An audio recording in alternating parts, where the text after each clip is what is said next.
Hello everyone, welcome to a brand new episode of the Long Coat Mafia Podcast. It is I, the Reverend Godfather, the show's main host and frontman. And this week I am not just going to be flying solo, I am not giving you a panel episode. That's right, no panel episode this week. We're not returning back to that just yet. There's a couple things I want to talk about and mention. Yes, if you could hear it, that is a train going by, but I digress, and what I want to talk about first and foremost is Otakon and a lot of the hate that's been coming out since this past Monday after the show kind of ended, and a couple things happened that weekend after my initial thoughts and the initial thoughts of our guest Blaine. A lot of that stuff happened that Saturday while we were recording. Some stuff happened on Sunday, and a lot more stuff came out on Monday that I wanted to kind of talk about. And it was mostly a lot of the good that was bubbling to the surface, a lot of the sweet cream that was bubbling to the surface. And I stand by a lot of the great stuff I mentioned about, but I want to go a little bit more in depth about Otakon this week. Go kind of talk about the good, the bad, and the ugly. And especially talk about the haters that were going on. The final numbers did come in this week, and the final numbers of the total, I should say, everything that came in, the final numbers were 29,932. And according to the email that I received, granted, this number was put out like late Sunday, early Monday, and that Monday evening, I got a confirmation email that the 29,932 was a confirmed number. So because it's so close to 30,000 people, I'm just going to say 30 grand. It's a nice number, and what's 70 people? Okay, that kind of percentage is minute. Now, this number, from what I remember and from what I was told, is up about 5,000 people, give or take maybe a couple hundred people from last year, and that's good. Overall, that's great. That's good. And the email that I received that also stated that this year was 100,000 turnstile attendees, and I think what that number means, a lot of you out there that might know more or help promoters in the larger shows, or Matt, if you're listening, please let us know what turnstile number. If we're getting that thought wrong, or we're not hitting the definition of turnstile numbers correctly, please let us know. You can always email us at longcoatmafia@gmail.com, or if you are part of our Facebook page, you can let us know that way, or Twitter or Instagram, you can always let us know. I'll give that information a little later on. Matt can always contact me. You can always contact me personally. You're on my Facebook friends list. But I think the turnstile attendee number was 100,000 people, and I think what that number means is the people is if I picked up a ticket now, I'm going to be using 4th State as a close relative or a close model to Otakon in reference to that number.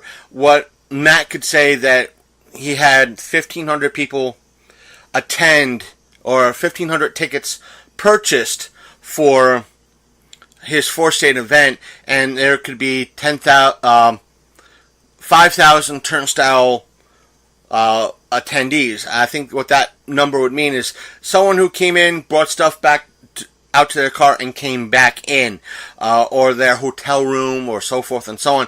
And that could, if that's true, if that 100,000 people or turnstile attendee is true, could explain a lot of the numbers, or the higher numbers that I tend to see when it comes to the larger conventions such as AwesomeCon, Baltimore Comic Con, and Otakon, because Otakon has usually stated, we have 80,000 attendees, and my main question was, a lot of the times, was, how is this possible? You were saying like last year, you had 25,000 people show up, and yet in Baltimore, a lot of times when I heard in Baltimore, you're always limiting the cap to maybe about 35, 40,000 people, because that's what the convention center holds.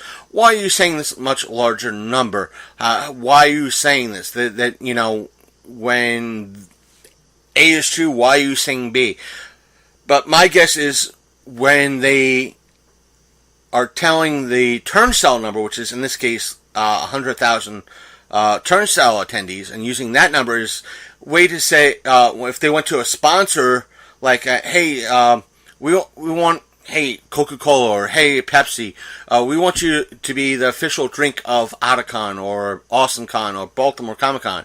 They could say, we have 100,000 people coming through the doors all the time. It just not necessarily means that's how many people. It means that someone like myself, that might be a ticket holder, is going back to the hotel room to drop stuff off, going to grab a bite to eat, going and coming back, dropping stuff off in our vehicles and coming back. That's where that number is. It's that return, going out for a moment, coming back in, going out, back out, and coming back in. And I think in a lot of ways that's a good number, meaning that if they could keep, it's not like them saying, okay, the 30,000 people over the course of the weekend is going there, they're staying in, either A, staying inside, or B, going in, getting whatever item or autograph that they're looking for, or going to a particular panel and just leaving, and most of the day that convention center is pretty much empty. It just means there's a lot of, it's a very busy show. We are busy every single day, every minute of the day. There's a lot of people going out, coming back and forth, back and forth, back and forth. So that's a good number. That's a good number. And let me say, before I continue in regards to everything else, let me reiterate, yes, I had a wonderful time at Otakon. I was treated very well. I till this day, even though it's about a week later, I am still kind of salty a little bit in regards to not getting the interviews for all of you that are out there, not getting the Johnny Young Bosch and the Mr. Creepypasta interview. I haven't contacted Mr. Creepypasta in regards to getting an interview through him. One of these days I'm going to have to get in touch with him and getting an interview with him. He was, I must say, out of everybody, this is not Otakon's fault whatsoever. It's nothing against Mr. Creepypasta or Johnny Young Bosch, but when I officially announced that I was, due to financial restrictions, I wasn't able to stay the 3 days to get those interviews. It was the aspect of it's on them. But Mr. Creepypasta when I offered out a kind of a friendly hand to say, hey, I still, even though I can't do this for whatever reason, I would still love to get an interview one of these days, going through the proper channels, whatever those channels might be. Mr. Creepypasta was one of those folks that kind of took my hand, virtually speaking, so to speak, and said, hey, maybe we can hammer something out at a later time. And he gave me a couple of days that he's available, and we both kind of agreed at that particular time. Both of us were gearing up for Otakon, and that we kind of agreed that both of us tend to get kind of busy. And this past week, whereas a lot of people gear up for a show, and after that show, they're kind of trying to get back into the general scheme of things, and I don't want to push things in regards to Mr. Creepypasta, in regards to that, and I may understand he is a very busy fellow in regards to being a very popular YouTuber, and I don't want to come off being desperate or needy in regards to this. That's that. And in regards to the interviews, again, I understand why a company... before I continue and go into some of the negative and the hate, let me just say this. A lot of people, when they are in a position like myself right now, sometimes they could say, and I've said it by myself as well, I officially now have worked both sides of the table. But that statement I don't think is entirely true. If you look at a table, especially a rectangular table, the table has 4 sides. And I want to say there are 4 sides to a table, and there's 4 sides to a convention table.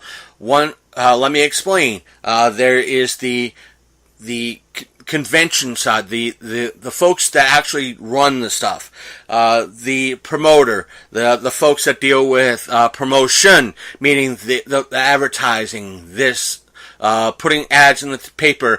There could be depending on the size of the show, there could be a social media side. The folks that run the Twitter, the Instagram, the Facebook, the YouTube, that side of things. There's the folks that might deal with media relations, which means dealing with the newspapers, the TV station, the radio stations. Folks like myself, the folks that deal with the contracts in regards to the vendors, the runners. There's a whole convention the size of Otakon. There's like 3 or 4 pages of people behind the scenes, and the convention side, strictly the staff member side, might include the volunteers, the people that might volunteer for one day to help the convention out with information or manning the convention exclusives booth, or the convention merchandise, which would be like a table with like Baltimore Comic-Con t-shirts and Otakon t-shirts or glassware, so forth and so on. That is the convention side of the table. Then if you want to move, depending on which way you want to go, to the right or to the left, you have the vendor side of the table. And the vendor, not just the vendor's side, this is the side I've been on. I've been considered a vendor side, part of this side of the table, and this side also includes the Artist Alley folks, the celebrity guests, whomever they might be, whether it's a YouTuber, an actor, an actress, a model, an artist, a writer, whomever that might be. That's on that side of the table. And continuing around, you have the media, the press, if you're part of a newspaper in a convention such as Otakon has offered up press relations or press passes, they're on that side of the table, which is newspapers, radios, TV stations, podcasters, which is who we are, YouTubers, bloggers, if they're allowed to participate in this type of event, that sort of thing. That side of the table, that's the media side, that's the radio side. They're the folks that kind of report of what's going on at this particular event today. Welcome these folks. And they're the ones getting the interviews and so forth and so on. And the final side of the table is more than likely you folks at home. That's right, the ticket holders. You went out, now, in recent years, I've been on 3 sides of this table. And those 3 sides have been ticket holder. Oh, let me put it like this. Over the past, I want to say, almost 16 years, because Wizard World Philly was, I think, late August, early September of 2002. That was the first Wizard World Philly ever, and the first major convention I went to. So for the past almost 16 years, give or take, I've been a ticket holder. I've been, especially over the past 3 years or so, I've been a member of press, and I've been a member of, as a vendor. Now, as press and as a vendor, that's been, like I said, over the past 3 years. Whether it's through a 4-state event or through Otakon. As a vendor, I've been a vendor as through a 4-state, but it still counts. And I know, and what I'm about to discuss in a little bit in regards to this, the reaction when I told them I've been on your side of a vendor side of things in regards to conventions, the attitude that I got was more or less like, yeah, right. The person didn't type that. They just sent out a Facebook thumbs up emoji. Like, yeah. It wasn't like, okay. It was more that the feeling I got from that was like, yeah, right. But the thing is, I could prove that I was press. I could prove that I was vending. I can prove this information. There's times I could prove I was a ticket holder. So, if you're out there and you're listening to it right now, thinking that this is utter bullshit, you have another thing coming. And so, allow me to continue. When it comes to Otakon, they did a lot of things right. And I don't think last week I fully went into a lot of what they did right and what they did wrong. So, what they did a lot of things right. A lot of things went smoother this year as their second year in DC.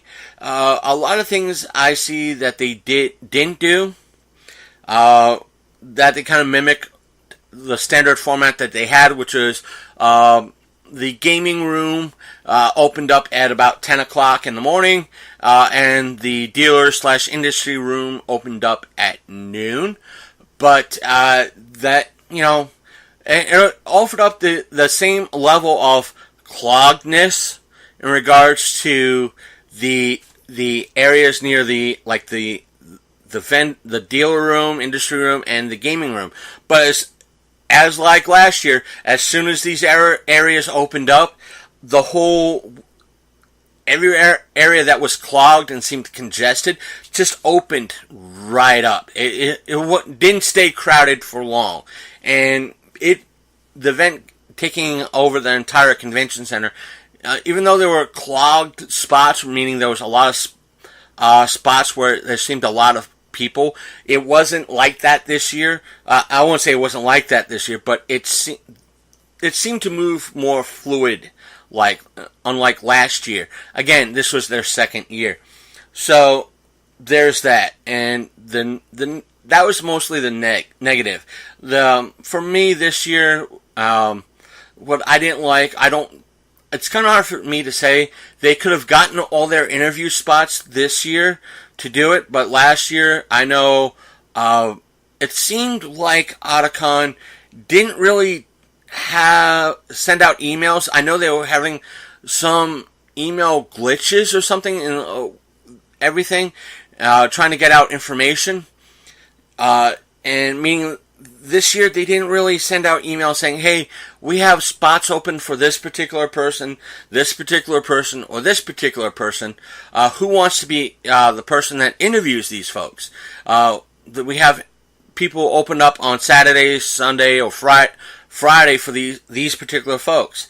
But one of the things I think I mentioned last week that they should have done, because what pissed me off is this is how I found out about the block interviews. I'm not saying it's a bad thing. I understand why they do it, but my main concern is they should have, at least prior to anything else, let the people doing interviews know who is available on what days. That being said, meaning that if, like in my scenario, or I won't focus on my scenario, being only there on Friday. Let's say, for whatever reason, something comes up, you have a better idea as a podcaster or a blogger or YouTuber, whatever you're there for, knowing that information beforehand can help someone like myself or anybody else plan, saying, okay, these people are on Friday, these people are on Saturday, these people are on Sunday. I could gun for the just in case I'm unable to make it on Friday. I could go for these people. It helps somebody like me plan.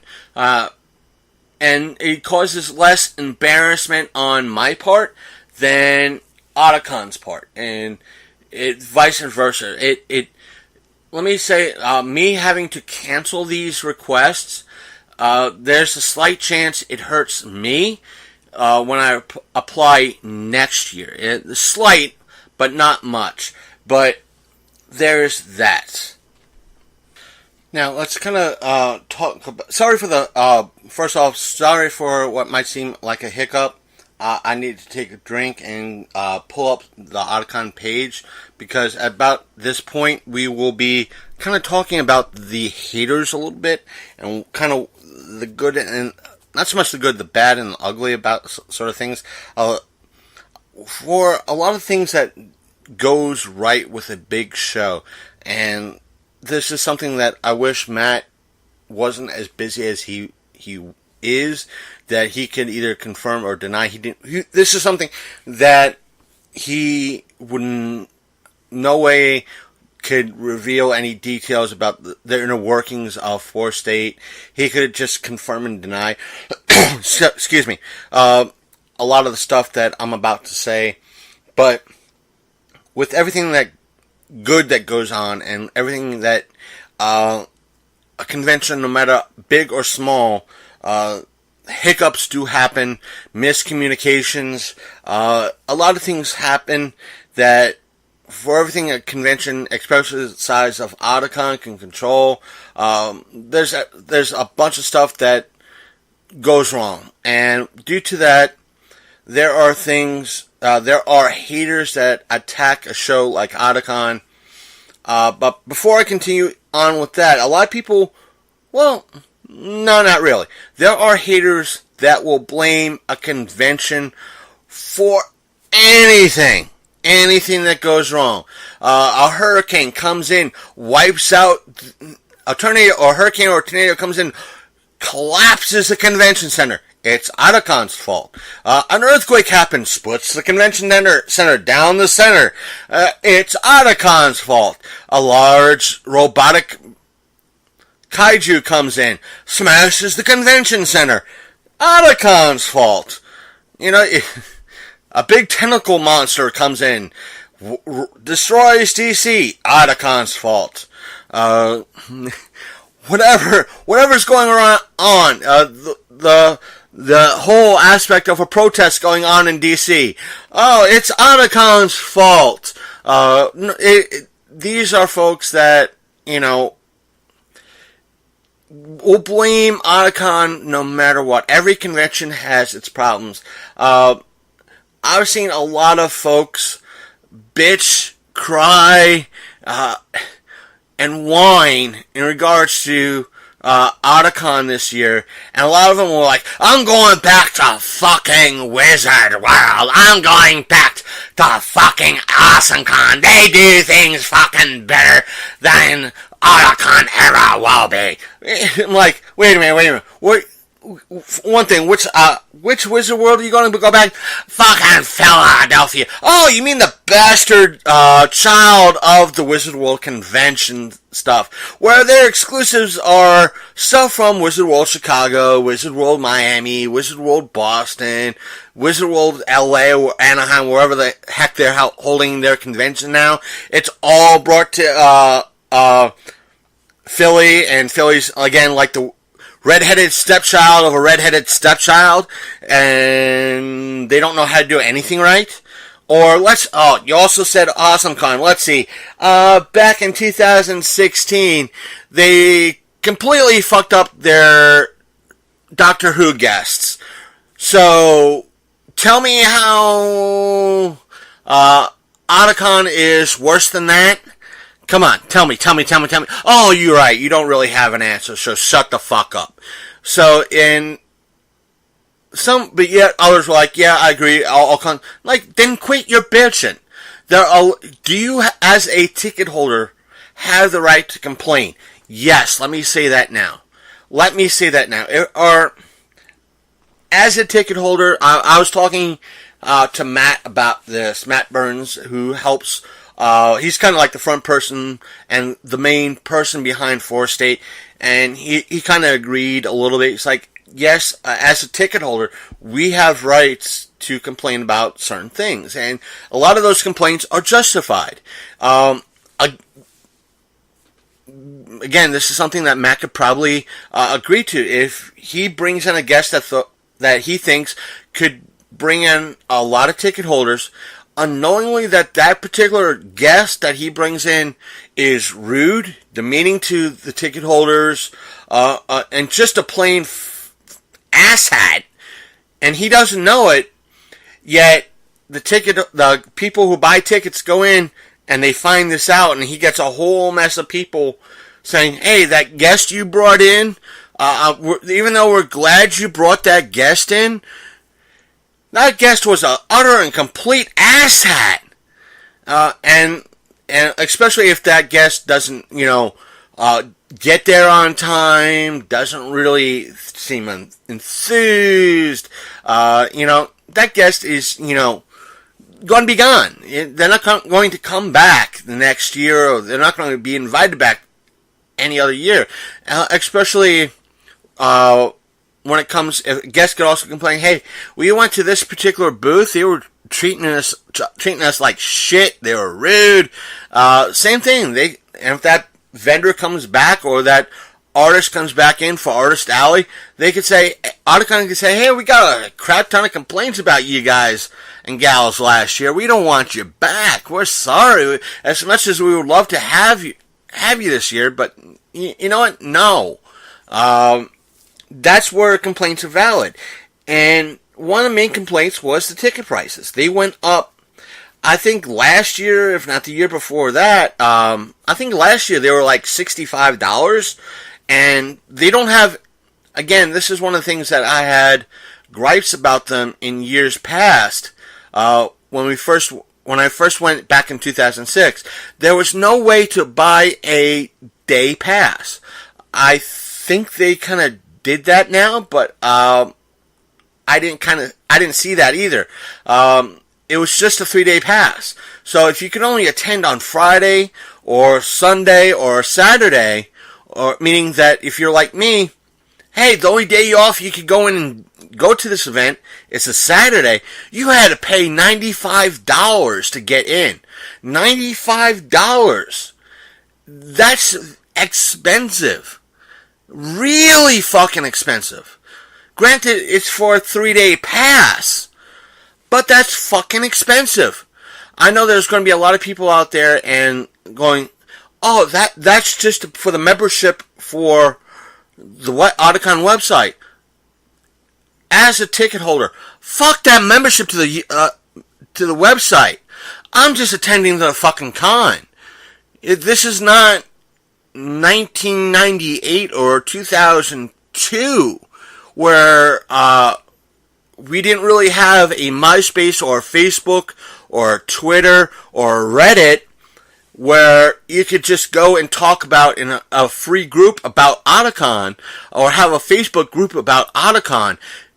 You needed a website, and you know what? Selling a 1-year membership with a free 3-day pass to Otakon for X amount of dollars was beneficial. Nowadays, with Facebook, Twitter, Reddit, maybe even 4chan, you don't really need a website membership as an exclusive thing for that. Offer up a single day. Offer up just a Saturday and Sunday pass. Open up a single day pass. Majority of conventions do have single day passes, as well as a 3-day pass. Do that. Offer up a couple extras in regards to the 3-day pass. Make it more worthwhile for people to buy that and see the logic behind shelling out $95 fucking dollars to go to your event for 1 day. 1 day. There are many people out there in my situation that enjoy anime, and they would like to attend your show for 1 day. $95 and is not the way to go. They might say, if I was that type of person, if I wasn't doing this, and I was a big anime fan, or anime head, or whatever they wish to call themselves, otaku, I was like, and if I was told, hey, there's this major anime convention in DC called Otakon, you ought to go to it, Chris, Rev, you ought to go to it. You'll have loads of fun. And I go online, Otakon.com, and I find out that you're $95. I'll be, fuck that shit. I don't have that kind of funds. I'm only going there for 1 goddamn day. That's the only day I could afford would be a Friday. Now, if it was like maybe $45, $50 for a Friday pass, I might say, you know what, that's almost as much as an Xbox One game or a PS4 game. I can do that, and especially with the train ticket to get there and back and food, that's a different story. But spending out a 3-day pass plus train ticket plus for 1 day round trip plus food, you know what? If it was me, I'd say screw it. Literally, the price is too high for most people.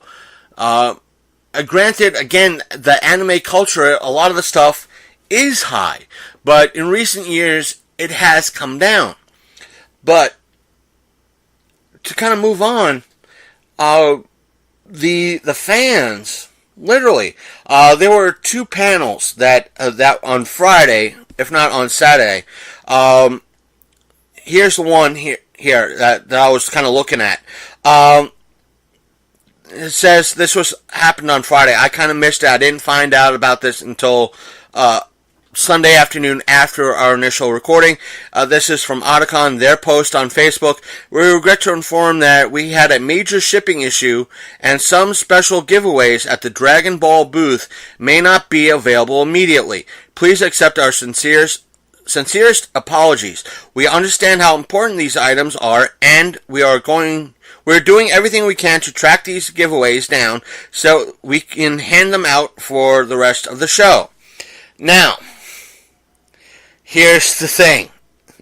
A lot of people were pissed about this. And they were going on. Some of it was exclusives that was being sold at the Dragon Ball Z booth, or Dragon Ball booth. It was Dragon Ball Tour. Let me say this. The booth was fucking amazing. Literally amazing. The pictures we took and posted up on Instagram and Facebook do not do the booth justice. It was, I think, maybe one of the busiest booths there. And people were like, we want our partial money back. Our partial money back. How dare you? How dare you? And apparently there was also a miscommunication with the panel that happened that Saturday as well. Because they brought it up. Let me see if I could bring it up. It happened, as far as I could tell, here it is. It happened a day later, the 11th, which their post saying, Otakon is sorry to announce the Dragon Ball Z panel has been canceled. It was a miscommunication about guest availability, and Dragon Ball Z was not at fault at all. We should have removed it from the schedule earlier, and we apologized for the oversight. Now, this wasn't, I'm talking about this because of Dragon Ball Z, because both things kind of relate to each other. And let me just say this. When it comes to, I just want to get back to that one post. Okay. When it comes to exclusives and giveaways, when it's a shipping issue, again, a lot of these folks that came to this year were diehard Dragon Ball Z fans and Dragon Ball fans. They couldn't help but whine, bitch, and complain. I saw post after this in response to it both this and the panel record cancellation, that they wanted their full refund for their fucking ticket back. No, that's not how it works. A lot of people said, well, we want a partial refund or full refund of our ticket. No. If I'm Otakon, no. Strictly because a lot of people will hate me for this. Yeah, if you email the show, again, it's longcoatmafia@gmail.com. And you can contact us through Facebook too, at our Facebook page, which is facebook.com/The Longcoat Mafia Podcast. And you can leave us a freaking dirty message there too, saying how much we suck. But this shit is not Otakon's fault. When it comes to shipping, it's not their fault. Not their fault. There's no... What you're doing when you go to a show, and yes, I'm being somewhat hypocritical, because I've been known to do it in the past as well. When it comes to shipping, it's not their freaking fault. If the person in some way, somehow, forgot their reading glasses, had a dyslexic moment, brought something to, let's say the address of the convention center is 123 Convention Drive, Washington, D.C., area, zip code 12345, and Hall H. Now, if the person who's delivering the crap brings it to 132 Hall Drive, Convention Room L, that's on the shipping company. Whether it's the United States Postal Service, UPS, FedEx, DHL, Parcel Direct, the bike messaging company, whomever, okay? Mom and Pop Delivery Company 123, that's on them. What Otakon is doing, they're being polite and saying, we're sorry, we don't have this stuff yet, but we're working on finding out where this crap is so you can have it. And because a lot of the folks who attend these shows can only do it for one day, not the whole weekend, they feel like they owed money. No, when you go to a convention, whether it's one day or all 3 or 4 days, however long that convention is, you just bought a fucking lottery ticket, in my opinion. Literally, you bought a lottery ticket. That's what you bought. You bought a lottery ticket. Because anything, and literally anything can happen after you bought that ticket to get in. Guests could cancel at the last possible minute. Things due to panelists that thought they could be there and schedule their panels could decide, you know what, I'm just not going to go. I can't go. There could be a death in somebody's family in reference to one of the panelists panels, and they have to cancel. These are things that are not the convention's fault. As much as you want to blame them, it's not. They don't owe you money. When you buy a lottery ticket and you lose, you don't go to the place you bought it and wave the ticket in the clerk's face saying, I want my $2 back because I didn't win the grand prize. Or you don't go to the state lottery commission saying, I want my money back for this ticket because I didn't win this week. That's literally what you're doing. And you don't deserve any money back. Literally. You don't. They don't have any way, shape, or form to issue your money back. Whether you wanted to have that exclusive or not. Because some driver decided, I want to deliver this over here. Or I want to give this box of convention goodies to my good cousin Vinny, and don't know where the stuff went to. or I'm going to forge documents saying that the convention got it and yet they didn't, because that box of stuff, it could be worth hundreds of dollars on eBay for my cousin Vinny, who's going to give me a couple of bucks on the side. You know what? That's not on the convention center. They don't owe you your money back, whether it's $10, $15, or the full $95 fucking dollars. They don't owe you any money back. You bought a lottery ticket. That's it. There have been times, I'll give you a specific instance. The reason why I say instance, because it happened at the same damn convention. I'm talking Wizard World, Philadelphia, 2004. They had one guest who was supposed to be there for, and now this is a convention that's Friday, at the time, Friday, Saturday, and Sunday.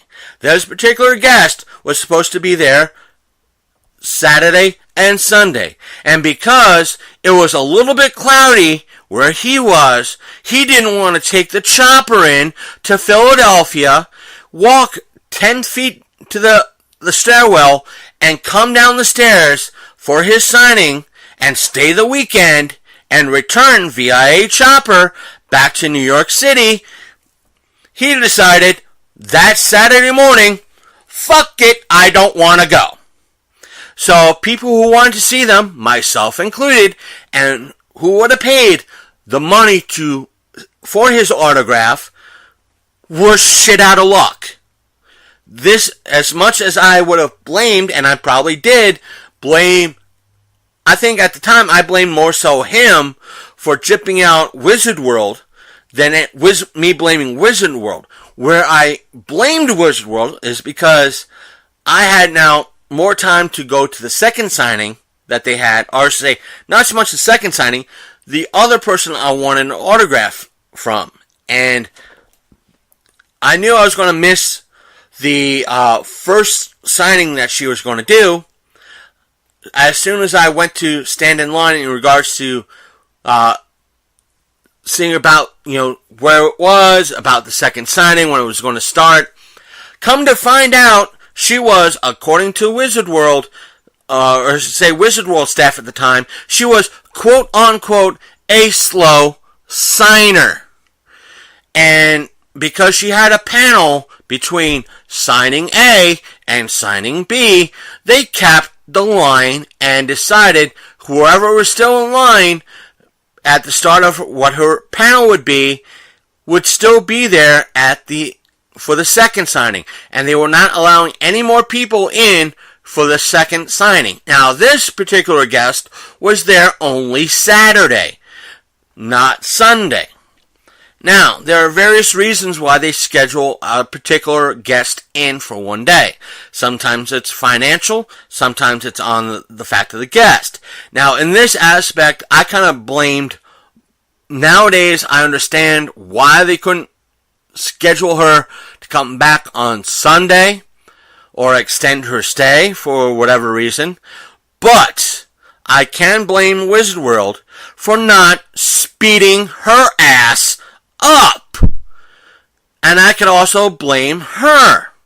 If you see a line and it's not moving fast, kindly apologize to the person who wants to tell you their life fucking story and how they're your biggest fucking fan. Hey, there's a line here. Sorry to be an asshole, but a lot of people want my autograph right now. It's been nice to meet you. I hope you watch my program, but, if you have any questions, my panel is in 45 minutes. Hope to see you there. Yes, it's an asshole and a kind of a douchey thing to do, but that kind of responsibility can be put on the aspect of her handlers or the convention staff saying, ma'am, you're going to have to speed things up. You have another signing in an hour. We want to at least get this line down near, either clear by the end of this hour. Please, you're going to have to speed things up. Please do so. But they didn't do that. This was the same con. This is one of the reasons why I will refuse to go back to Wizard World, because the staff, all the staff, there was completely freaking rude. They didn't give a shit about the fans at all. I've heard reports of friends who went after the event and how bad that they were treated. How I've spoken to people who were there as guests and vendors, how bad they were treated at Wizard World and how they won't return, even though I'm sure they got replacement vendors and guests going there, celebrity guests going there to fill those shoes. But there are many people who were there as vendors and guests, celebrity guests, either artists or writers, saying they won't return because they treat everybody like shit. And I was told this firsthand by one of the artists I met at Virginia Comic-Con. That's truth. You treat your guests like shit, they're not going to come back. And we'll get to how the convention and convention center staff in a moment. But, and with the communication in regards to the, you have to understand, right now I'm kind of reaching around for the book. And I'm going to pull this out. Now, they had, yes, I should have brought this out earlier, but they have a lot of people. Let's go with staff. I'm sure they had a staff list. I saw the staff list.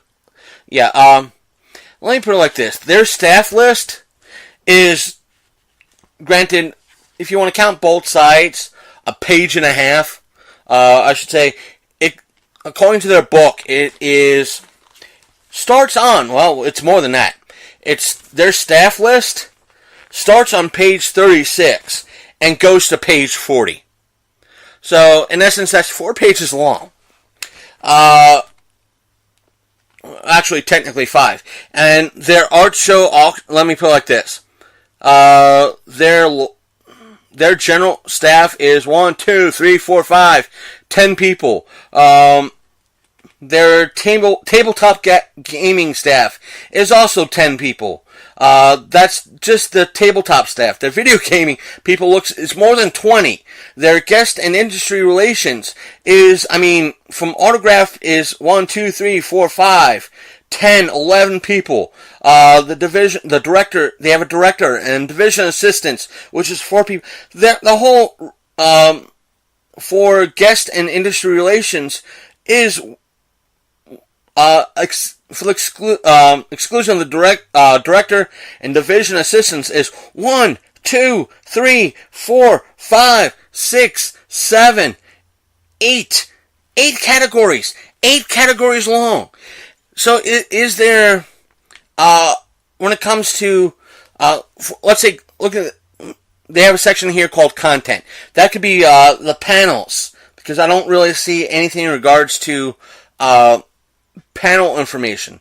But they have a social media which is about 8 people long. As I talked about that, their content is like 2, 4, 8, 9 people. But couldn't miscommunications happen? Yes. Meaning, especially between 2 companies.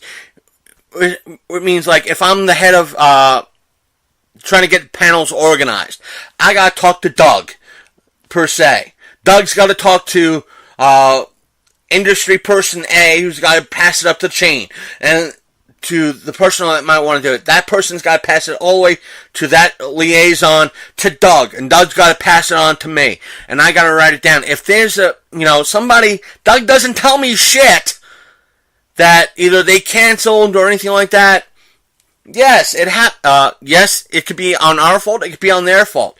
And with the one, it could have been a miscommunication whether what days they're going to be there and everything else. Again, this is the convention center's fault. It could have been anywhere, somewhere along the information chain. You want your money back? Again, this is a freaking, pretty much not their fault. This is not under their control. Shit happens. The book that, I know you guys can't see the book. This is a 40-page book, 42-page book that they give you. Everybody receives this. If you had a booth, at Otakon, if you had a chance to get away from your booth to go to the bathroom, you could have gotten this booth. You could have looked at this book that you could have gotten. If you left for the day, you walked by an information booth, which had a stack of these books in the convention bag. That's what I have here. And that's the thing. They had, right now that I have it here with me, I'm pulling out, I know I'm going to need it in a moment, that they had, in regards to all this, everybody got this information. I got this information. What I got in regards to their panel list and their book, everybody got. What I got is no different than any person who purchased a ticket. So, no different. Just that I might have gotten additional information in regards to panels that were strictly for press, or events that were strictly for press. That's it. But, and there was another little thing that came up that was kind of, people were complaining, in reference to the Dragon Ball Z panel, people were complaining, I arrived in that room a half hour early, stayed the whole time, only to find out an hour after the panel they canceled it. They didn't have any announcements. Well, if they did, again, they're running around with their chicken, like a chicken with its head cut off. I went to 4 state events, and Matt runs around like a chicken with his head cut off, trying to make sure everything's just right and everything's going smoothly. So, and I'm sure convention staff, Otakon staff, was doing the same goddamn thing. Now, another panel was kind of canceled. It was a Friday panel.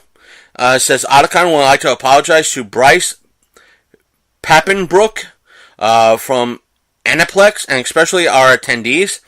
On Friday, a panel was scheduled for Bryce accidentally, and as such, he did not attend. We are very sorry for the confusion. Now, kind of, now, a lot of people are like, well, this is other kind of all this, that, nothing. Now, here's what probably happened. Now, Otakon probably said, can this person, can Bryce, or Bruce, however he wants to pronounce his name, attend this panel? And his people probably said, maybe, we'll have to bring it to him. So what Otakon probably did is they put down, the panel in the schedule and scheduled the room and everything else for this particular panel. And they probably contacted Bryce again, or his people at Aniplex. Hey, we would like to hear back from you in regards to this panel. We need to, if things are getting close, we need to know information. And Bruce's people, or Bryce's people, probably didn't get back to him until that day, the day before, or before it was too goddamn late. And they probably said, well, we don't know nothing. And thus, Otakon had to take the blame. And people get pissed. Especially since Bruce or Bryce was there. Again, this is something that might or could share responsibility on both ends. So, that being said, there was one person who was in Artist Alley bitching and complaining in the Otakon forum, unofficial Otakon Facebook group, that he or she didn't have proper, they were telling me one thing, and they kept changing things around in regards to the emails, that it might be 2, if not it was 3, back to 2 again, back to 3, this, that, and other thing. And I'm like, listen, according to, now this is the person that kind of gave me the thumbs up that I felt was like, yeah, fucking right. Now, I received in my little packet, which again, the same packet every ticket holder got, and that was let me make it, I don't know if you can hear it. Hear that? That's what I got. It's about the size, let me put it like this. I want to say it's 16 by 20, and it's called, according to Otakon, the Awesome Sheet of Awesomeness. Now, this is a kind of a Cliff Notes version of what is in the book. This thing here gives a few of the guests, it gives a little bit of a map, and it gives all the schedules for the panels, all 3 days. And this person was complaining, 3 p.m., they kept on switching about 2 to 3. I said, listen, according to the schedule they gave me, and I was pressed, this is the same schedule that was available to everybody. The schedule, according to and I took a picture and I posted it up under as a reply, for Artist Alley on Sunday, closes to the public at 2 p.m. They were like, they kind of, it came off as like a huffy type thing. Well, they told me they'll close at 3 p.m. How dare they? I'm losing an hour's worth of buying, people buying from me. Yeah, here's what they don't, a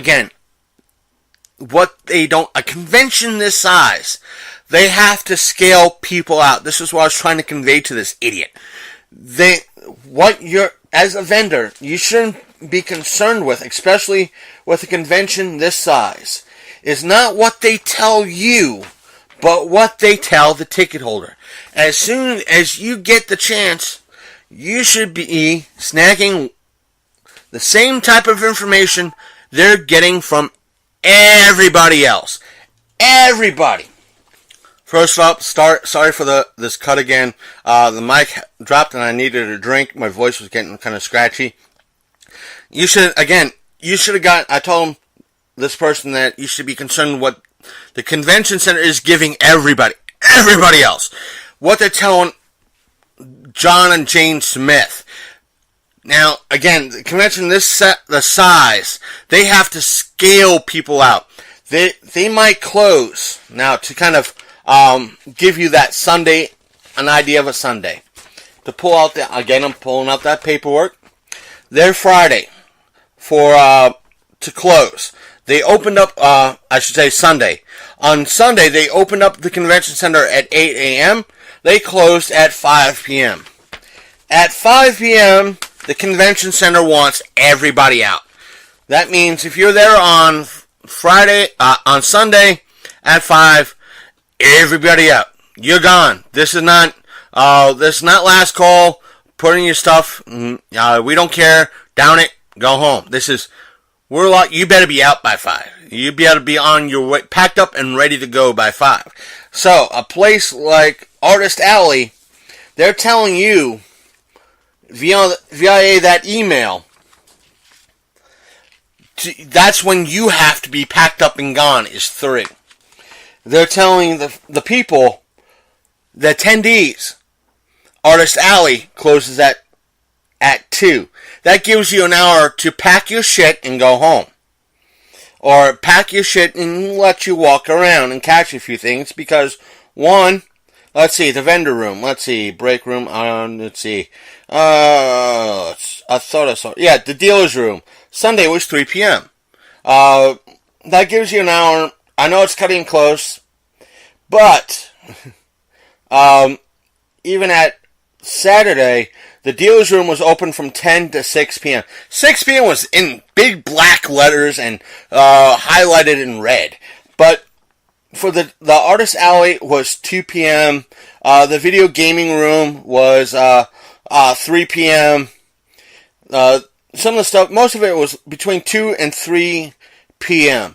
That's for you guys to, the dealer room to kind of pack up and get your stuff out to your vehicle or your hotel room or where have you, and start making your way out, so they could get the people out in an orderly fashion. So that's why they told you 3. That's when you have to be gone. Good chance. That way it avoids clutter and congestion when the dealer room has to close up shop. They're hoping, Otakon is hoping that they could have the dealer's room and Artist Alley and a lot of other places cleared up and cleaned up by the time the convention is officially over.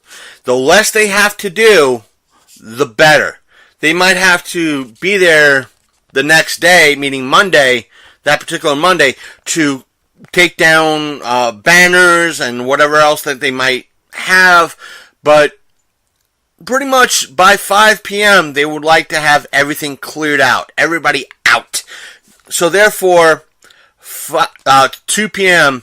has begun, and this person couldn't believe that, at least in my eyes, I don't think they believed that I was also a vendor and as press.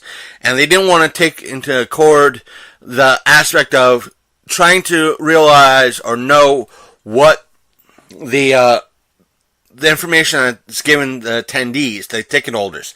And my guess is that this particular person, this year, meaning my guess is that this particular person relied heavily on one particular genre in reference to what they were selling at their Artist Alley table. If, let's say, they were selling strictly a Pokemon themed stuff, and previous years they were a moneymaker in regards to Pokemon, and they were making money hands over fist. But this year, with the downfall of Pokemon Go and not everybody into Pokemon stuff, they were not really, they were banking on that extra hour to get a couple extra bucks to cover their table, and they weren't doing that this year, or they couldn't make the money back for their hotel, food, and table and stuff this year. That's kind of, it's, again, TS, tough shit. So what? You couldn't make your money back this year. You have to. Yeah, I feel for you. I've had friends that tried to do the whole vending business, and sometimes it doesn't work out because at one show they can make money hand over fist, and the next show no, they're not making a dime. And what happens is for those of you out there who don't understand what it's like to be a vendor, people that actually sell stuff, they have to cover not just that table cost. They have to cover their hotel and other travel expenses. And they're hoping to make more money extra so they could cover the next event that they got to go to. And if they can't do that, then they're not going to do that. So that's why sometimes vendors only hit up one major show a year, and it's also why I think a lot of the vendors at Monster Mania this year kind of made bank, is because even though the show itself kind of oversold its event, the vendors were making money hand over fist, which is a good thing for the vendors. But even still, you have to kind of keep your head to the floor and ear to the ground, and you have to speak to the other vendors too, because the vendors do talk to each other in regards to which are the better shows, which are the better money makers, the do's and do nots, and they don't. I think this person just didn't want to do that or kind of communicate or with the other vendors. There seems like a few of the Artist Alley people have that mentality of, I don't want to talk to that vendor because not only are they my competition, but fuck that asshole. They don't want to talk to that son of a bitch. They don't like that. No, you gotta talk to that person. You gotta talk to. Maybe they had a better time at a different convention and made more money there, and it might be good for you to get a rapport and get a better connection as to who hears what, and you're not just competitors, you're also friends. The convention is supposed to be a friendly experience. And this kind of brings me up into the next aspect of things, and that is a lot of people reported in that a lot of the convention staff were big, not just the convention staff, Otakon staff, but the convention center staff. And in my experience being there, I'm on the side that a lot of the bag check people were very, very polite. The person I had was literally the politest person. I don't say she was overly polite, but she was very nice. It was there was a lot of stories of people coming in saying, or at least piping in saying, there were people in the bag check that were overly enthusiastic to make you feel welcome at the convention center and at Otakon, and general small talk and hey, how you doing? Who you dressed as? Just having fun. One of the people that was guarding the doors was start initiating dance offs.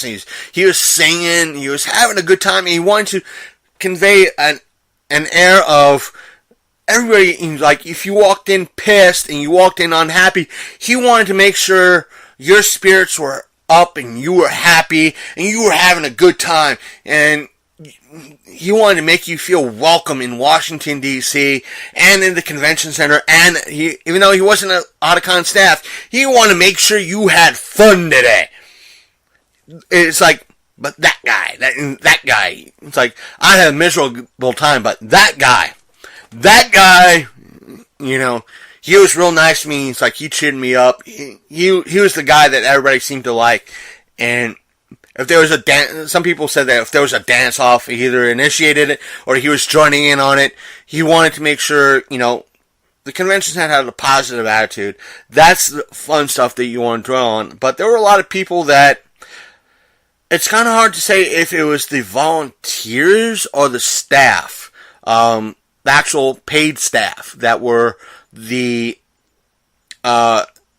just didn't want to be there. A lot of people said that there were, for every 5 or 6 staff members, whether it's convention center staff or convention staff, that were more than welcome, that if anything freaking went wrong, they would have helped you no matter what. There were at least that 1 or 2 convention center staff or Otakon staff that were like, that the ticket holders were like, why are you even employed by Otakon, or why are you even employed by the convention center? Why are you here? Why didn't you just call in today? Because I think one person from what I heard, got a sprained ankle or got injured somehow, and the convention, I don't know, they might have gotten people confused that in regards to they needed medical attention or possible medical attention, and the person they spoke to was, oh yeah, just bring them on the other side of the convention center. That's what you need to do. And they didn't, and they walked away. I want to say that this was just a volunteer instead of convention staff, because a lot of times volunteers don't give a shit sometimes, yet you might get 1 or 2 actual convention staff that's like, it's not my job, I don't have to deal with it, let them, we already got their money, so screw it. So, that's that. It's kind of hard to say, but I want to say, for everyone like that, the people that I didn't, what I saw was mostly positive.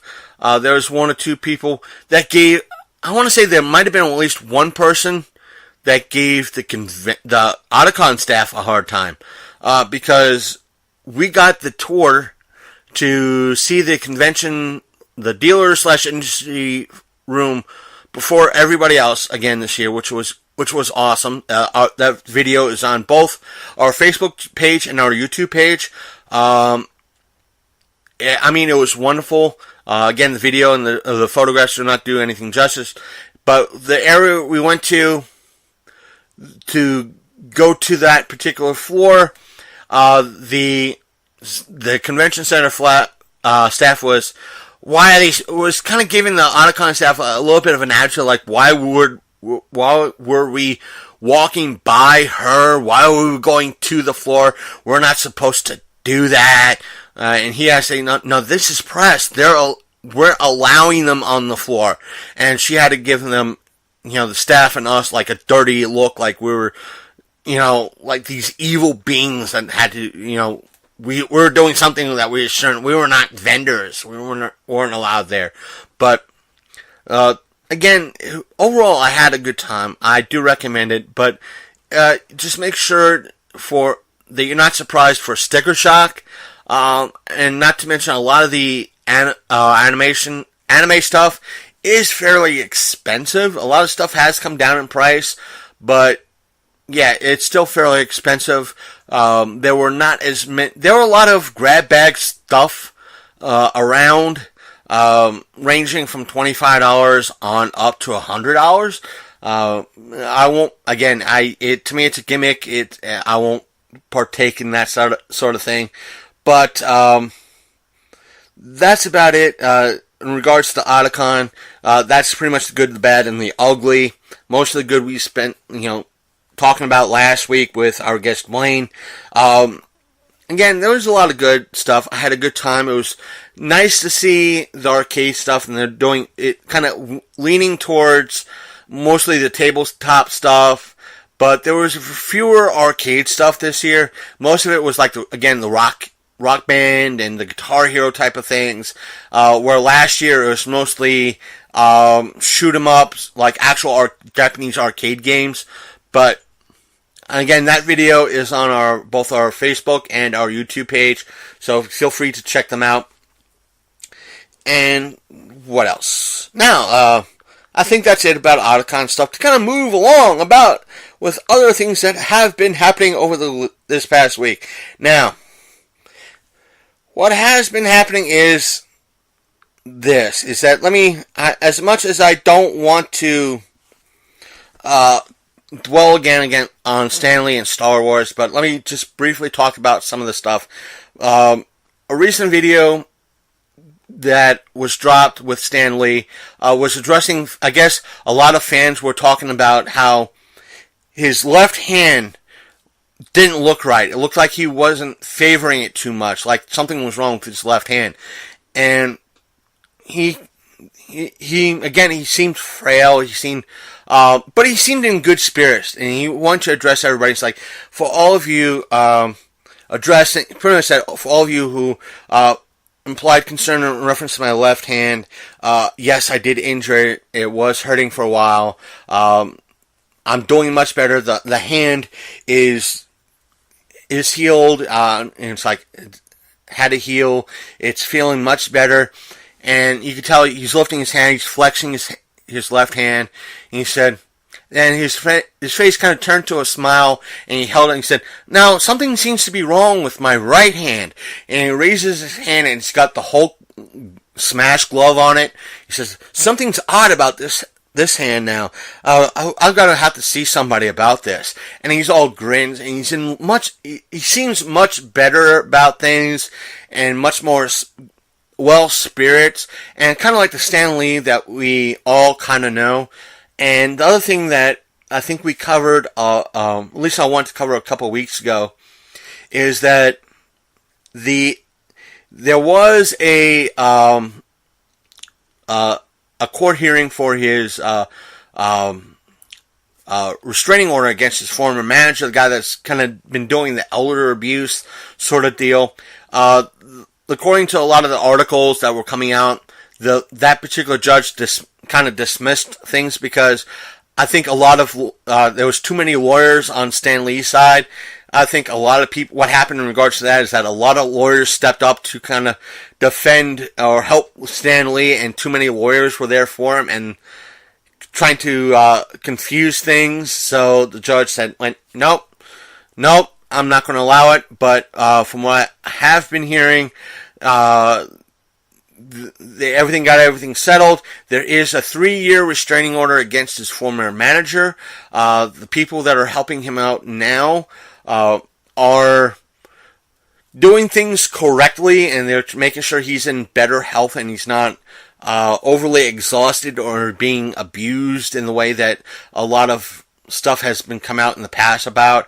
And one of the things that has come out is another article saying no more conventions, that they're trying to keep. He'll be still signing stuff. There will be like $150 fee for that stuff, but plus shipping and handling to get it out to him. So he's able to do that signing at his leisure, at his house, or a predestined spot that he's able to do it comfortably and at his leisure. But the article that came out was very kind of confusing because it kind of said that he will be doing maybe 1 or 2 conventions a year, depending. So my guess is if that aspect is... There were some people that came out and said, no, the article is wrong. He's not doing any conventions. But I kind of think that in a way both sides are kind of true. That if Stan says, I feel like doing going to a convention this year. Let's do something at San Diego, or let's do a small thing at a small con for a little while in LA. I want to do that. I want to get out of the house. I want to meet the fans for maybe an hour or two. I'm sure that they'll do that, but if anything, it'll be a limited. Like 100 tickets being sold prior hand, or 200 people, no more, no less, to meet and greet with Stan Lee. So, if that be the case, that's cool. Just any 1-2 year gets you out of the house. If you want to meet people, we'll schedule something at a Barnes and Noble or something like that. I'm sure that's fine and dandy. The other thing is that released this week was the trailer for Star Wars Resistance. And this is kind of like the new Star Wars program to come out on Disney. It's slated to release, according to the trailer I've seen. It doesn't seem as good as Star Wars Clone Wars or the other Star Wars cartoons that have come out in the past. It seems weaker. The computer animation is a little bit more along the lines of cell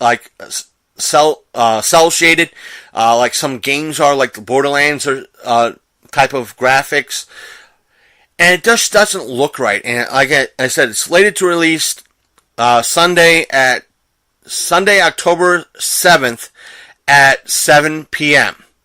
Now, not 7 p.m., 10 p.m. My bad. And a lot of people are complaining now on their YouTube. It has maybe about 5,000 likes and maybe about 15,000 dislikes. A lot of people are complaining about this. There's a lot of hate being tossed at the show, amongst other things, and a lot of people are kind of pushing back, saying, it's for kids! It's for kids! And one of the questions that was brought up by one of the YouTubers is that if this is for kids, why is it slated for, in essence, a school night, or say a Sunday night at 10 p.m., when most kids should be asleep and getting ready for school? And now the YouTuber that pretty much said this is probably in his late 20s, early 30s. So there's that. But I've seen kids, I can agree with him in regards to that kids shouldn't be up at 10 o'clock to watch this sort of thing. Anyway, you're putting it in a more adult time slot, or in a time slot that's geared for most adults. But then again, I've wandered around my little neck of the woods past 10 p.m., past 11 o'clock. At times, I've wandered up to the local 7-Eleven to get a Slurpee or something like that to drink, something quick to snack on, because I didn't have anything here at the house. And there's kids swarming around the 7-Eleven at 11, 12 o'clock at night on a Tuesday or a Sunday night. Like, what the hell? And it wouldn't be the first time I've seen a 5-year-old wandering around Walmart at 2 a.m. I have seen that in the past. And there's still many rumors in regards to Kathleen Kennedy and being released in the next couple of weeks. And a lot of people have said that Rian Johnson, the person behind the whole aspect of The Last Jedi, was told that his trilogy will no longer be happening. And the main aspect of that is that a lot of people have been saying that the reason why his trilogy, Ryan's trilogy, is Star Wars trilogy, is going out the door, out the window, is because Kathleen Kennedy is going bye-bye, and a new person is taking over, and therefore, in a way to make sure everything runs smooth, all Kathleen Kennedy's ideas are gone or being canceled, and that includes Rian Johnson's trilogy. And let's see what else is obviously SummerSlam was tonight as of this particular recording, so, and I don't have a lot of all results. I haven't had the app in a while. A lot of the pay-per-views were like meh. Also, before I haven't seen anything real good about wrestling, but I will say this. That could be something. We'll bring that up and talk about that in a moment. But let me scroll back up a tad and talk about one little bit of Disney news. I had it for a moment. Oh yes, James Gunn. For some of you out there who are not filled in regards to this, James Gunn is the man behind Guardians of the Galaxy and Guardians of the Galaxy Volume 2. And apparently 10 years ago, give or take, he wrote a lot of tweets joking about pedophilia and that particular culture. And this was not one or two tweets talking about pedophilia and joking about it. This was like close to over 5,000 tweets about pedophilia and the culture surrounding it, and all of them were supposed to be jokes and so forth and so on. And after these jokes were brought to the surface, and yes, I'm using air quotes on an audio podcast, he deleted them. And he reiterated the fact that he did apologize for these tweets many years ago, and he still apologizes. Disney, in their infinite wisdom, said, listen, James, Mr. Gunn, sir, we're going to have to fire you because of these tweets. I think mainly because at this time, Disney was trying to finalize the Fox deal. At that time, trying to get the Fox. So, having somebody talking about pedophilia and quite possibly how great pedophilia is, even though we at the show do not condone any such acts whatsoever, but if this guy, James, was trying to condone it and trying to, even though put it in a positive spin on it by joking about it, Disney said, nope, you're gone. Out, gone, leave. But in the couple of weeks that happened after that, a lot of celebrities, the cast of Guardians of the Galaxy, especially Dave Bautista, were supporting him. They wrote a letter saying they want him back. And a lot of people were coming out saying, I stand up for James Gunn, so forth and so on. And what else? What else did they say? Dave came back on. He was the most loudest one. Dave Bautista came on and said, if they refuse to, if Disney refuses to use James's script, I'm gone. To kind of spoil Infinity Wars, Dave, you've already been erased from the timeline. So who cares if you walk out or you get rehired? But what happened was, Disney pretty much, after the Fox deal was done, they pretty much said, okay, we'll see what we can do. Let's bring Dave back in. Let's talk with Dave, see if he's really apologizes about this. Let's give Dave, James Gunn a talking to. Let's see if we could hire. And as soon as they say that, a couple of photos emerge, allegedly containing James Gunn at a party that was pedophilia themed. And at this time, Disney just turned around and went, and guess what? Yeah, you're not coming back. If these photos are legit, but no way in hell. Goodbye. Bye-bye. Bye-bye. You're gone. we're out. We're finding somebody else. I think right now a lot of people, as much as they Disney will find other people. If anything, they'll reboot Guardians of the Galaxy, and they'll find other people to fill in the shoes if need be. Sad to say. Now, there was one little. I wanted to cover the aspect of to kind of go back to Kathleen Kennedy and Disney aspect of things, even though I'm getting tired about it. According to rumors, within the next year or two, Disney will be launching their streaming service with, I guess, a lot of the Fox content that they have acquired. And the kind of the rumor mill that I've been hearing, the rumor I've been hearing is that would be including everything but the first 6 Star Wars movies. I want to say, kind of the first 6 Star Wars movies. Let me explain. Apparently, and allegedly, said allegedly, so take that drink. Allegedly, what Kathleen Kennedy did, it's kind of hard to say that this was without without approval from the higher ups. But according to a lot of sources I've heard, it seems like it's strictly her decision. What she did was she sold the rights, the streaming rights, and the TV rights, which means Disney will retain rights to sell the movies digitally and when everything gets transferred over. They'll retain the rights to distribute the DVDs, the Blu-rays, the DVDs, the ultra high def DVD discs, and everything in regards to selling it digitally.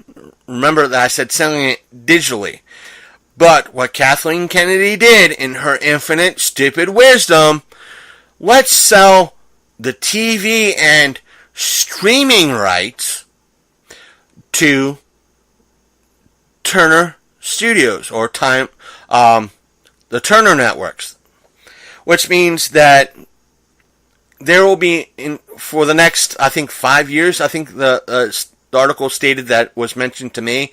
The article stated that Turner Networks, which is TBS, TNT, and a few others, they have the rights to air the movies on those stations, and whatever.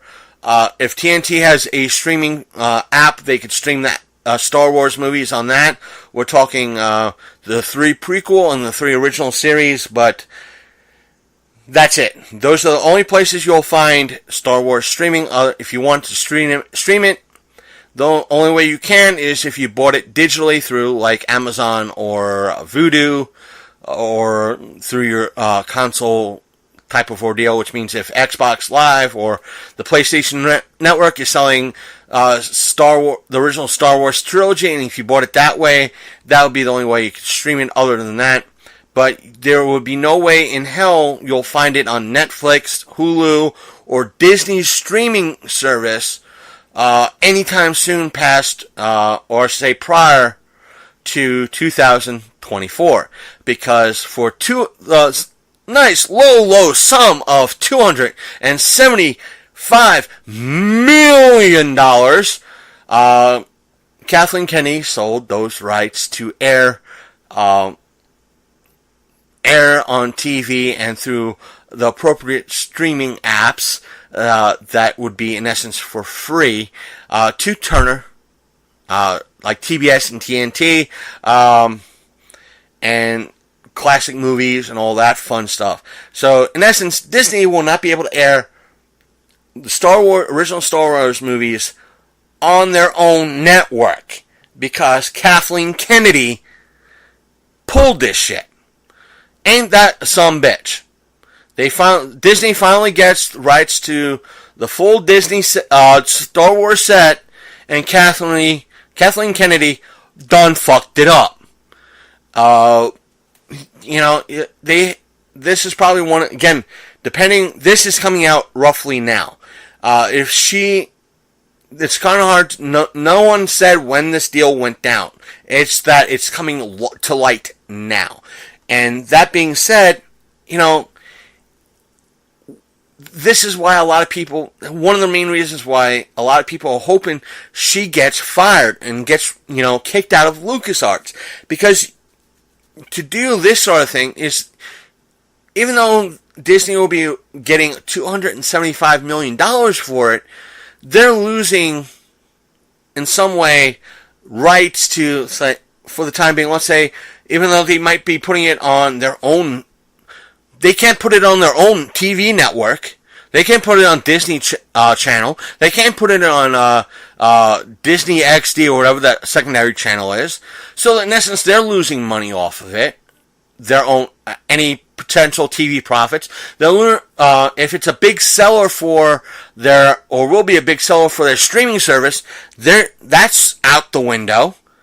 That's out the window. So this is going to, in a way, in the long run, at least for the next 5 years, 6 years, it's going to hurt Disney because they can't say, we have Star Wars. Yet Turner Network can say, we got Star Wars, come to our, if you want to pay $12.95 a month for our streaming app, you can do that. We have Star Wars. So that's that. And there were a few other minor stuff we could talk about, but there seems to be, what I saw streaming through one of the sections is that, let's see here. We'll have, says, the Star Trek Lounge Dino being challenged in court. Here are the details.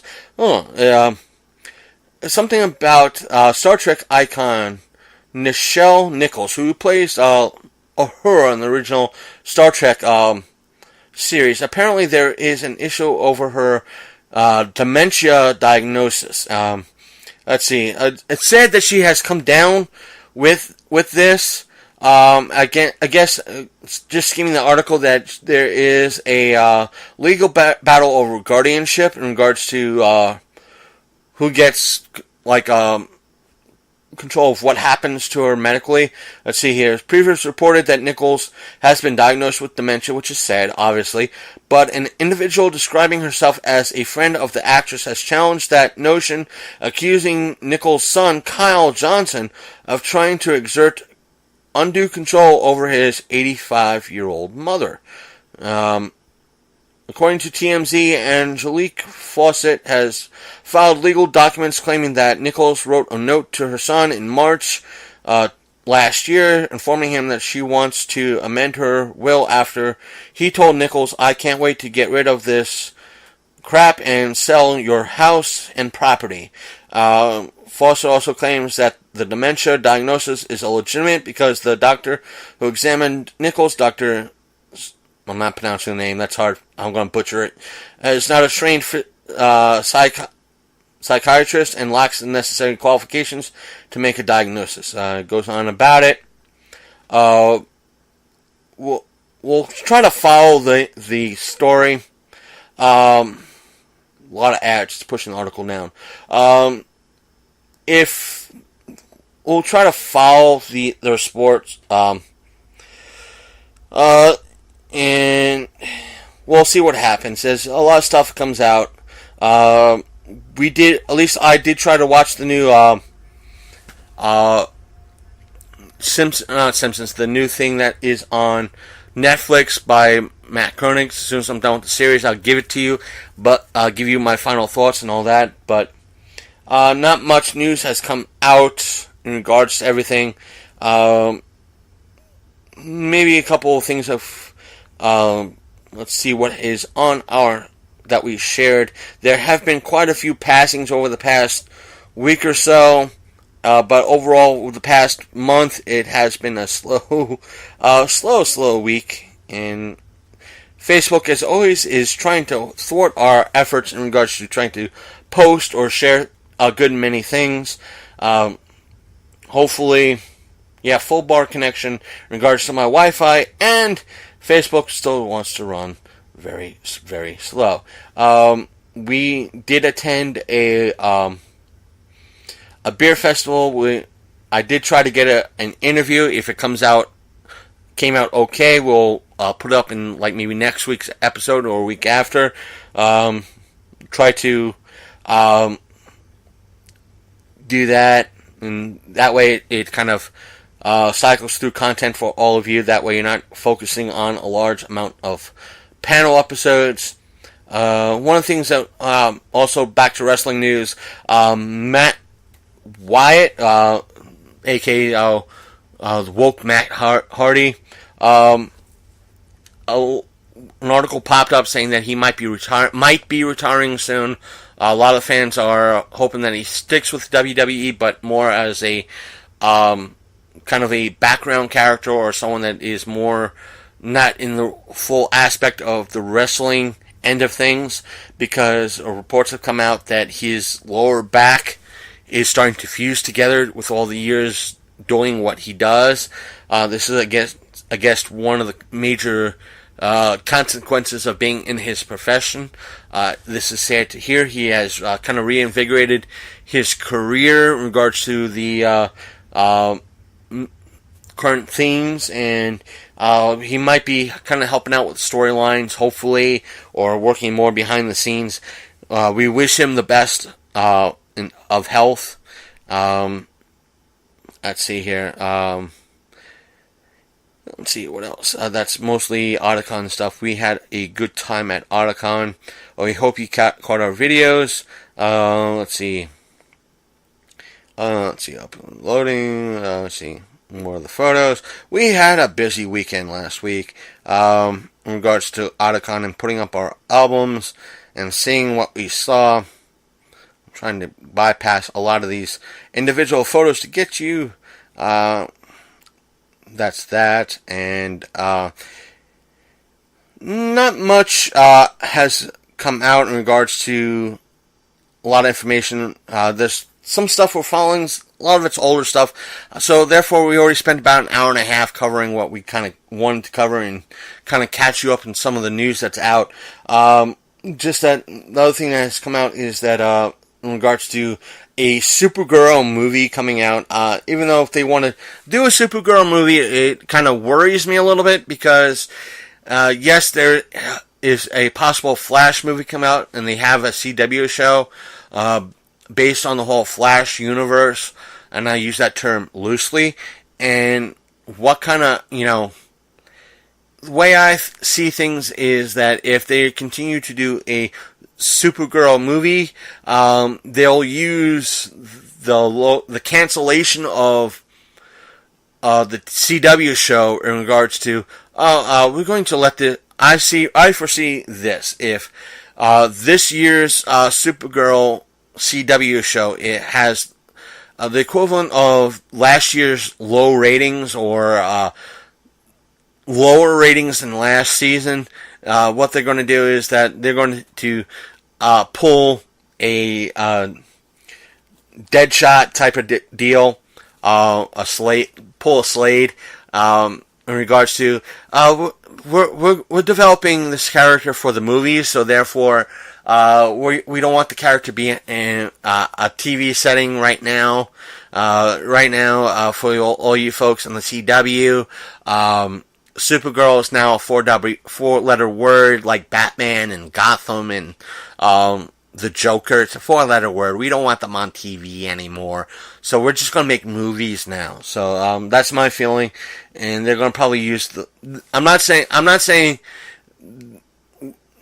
me put it like this. I know it's coming out wrong, but let me say this. Does television need more roles pertaining to a strong female character? Yes, no doubt. Should they be done well? Yes. But in recent years, there has been low ratings surrounding at least Supergirl, and if they use WWE and CW use this as an excuse to kind of cancel the show, it's just my opinion. That's what happened. It's we're getting low ratings. You want it back for movies? Okay, we'll just put it out as a movie. We'll do things better that way. So that might be the case that happens. This is my opinion, and we're going to kind of end it there. Again, these are my opinions. If you want to join in the conversation, share your thoughts with us, you can always do that by sending us an email to our email account, which is, again, longcoatmafia@gmail.com, or you can send us a message on our Facebook page, which is facebook.com/The Longcoat Mafia Podcast. While you're there, please click like or follow, and follow us there. Or you can leave us a direct message through Twitter and engage with us that way. Our Twitter handle is Longcoat Mafia.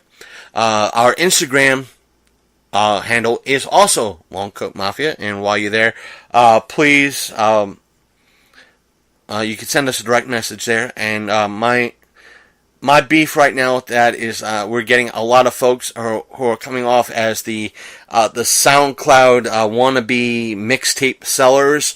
Then please listen to our mixtape.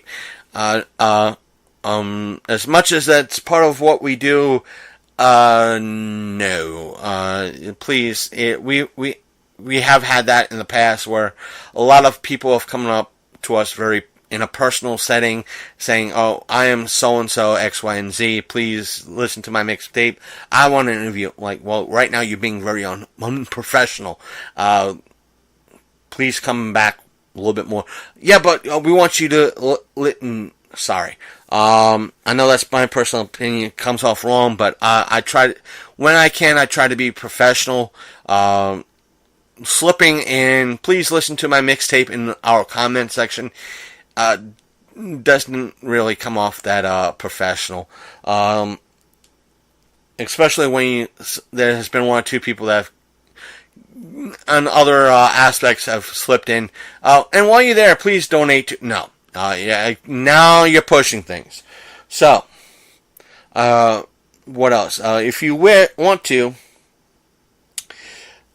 you could also catch...